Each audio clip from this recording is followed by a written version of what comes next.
원시의 흔적을 발견하다. 연은 모든 게 신기했다. 산이나 들에서 마주치던 푸나무와는 달랐다. 페랭이가 되어주던 큰 잎은 물방울이 또르르 굴러서 젖지 않는 게 신기했고, 물 위로 솟은 한 송이의 꽃, 외계인의 다발성 눈처럼 생긴 연밥도 내 눈엔 그러했다. 학자들은 1억 수천만 년 전 지구상에 처음 나타난 꽃은 수중 식물이었을 것으로 추정한다.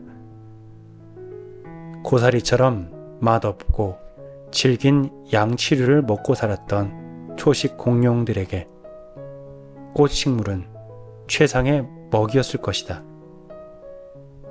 그들을 피해 수중에서 피는 전략을 선택한 꽃들은 생존에 유리했다.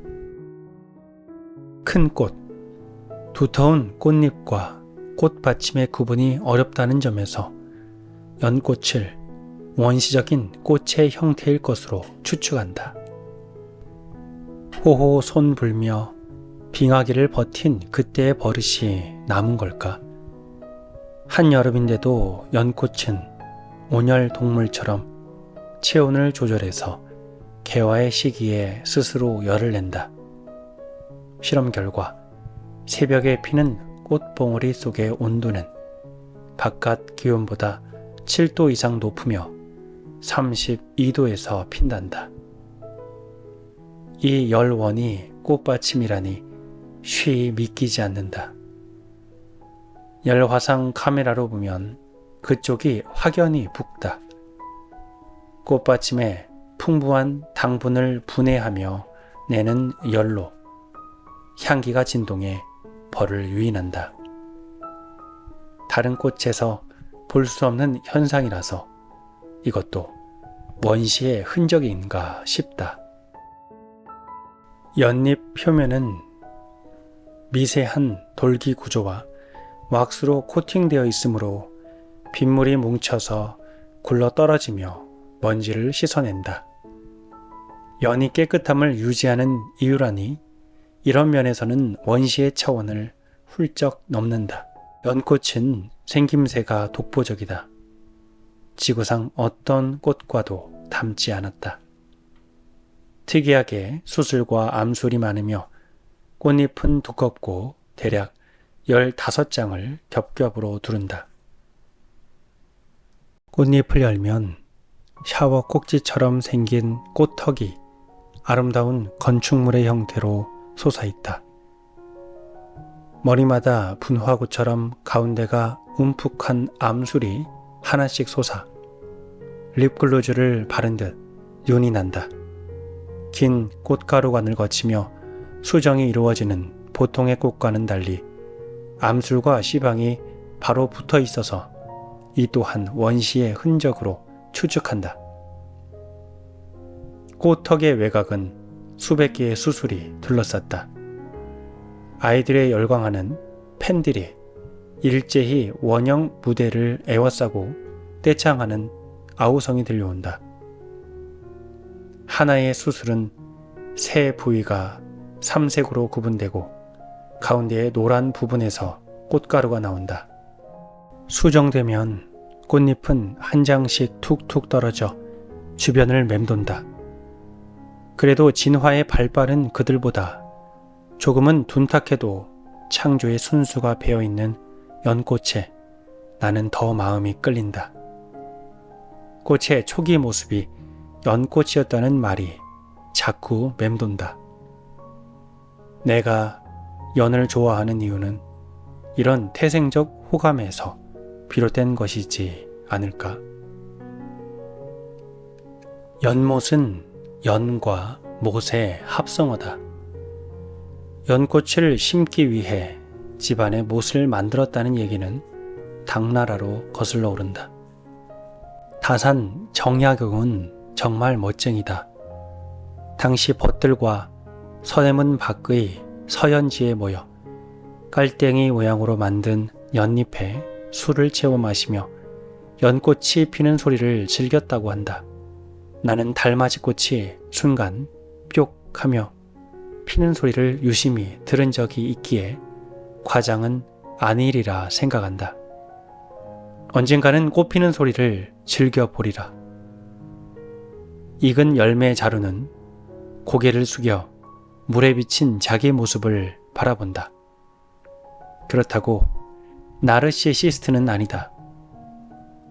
피스톨 탄알 같은 씨앗을 떨구기 위한 몸짓이다.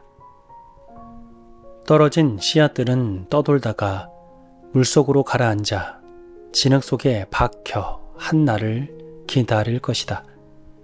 딱딱한 껍질의 보호를 받아 섣부른 상황에서는 싹을 틔우지 않고 우주의 행성처럼 긴 시간 여행을 지속한다. 일본에서는 2000년 전에 씨앗을 발견하여 꽃을 틔웠고 우리나라에서도 700년 전의 것으로 아라홍련을 피워냈다. 수천 년 전의 결정을 그대로 머금고 깨어나는 씨앗에서 생명의 기적을 느낀다. 아무리 과학이 발달한들 인공으로 만들어낼 수 있을까?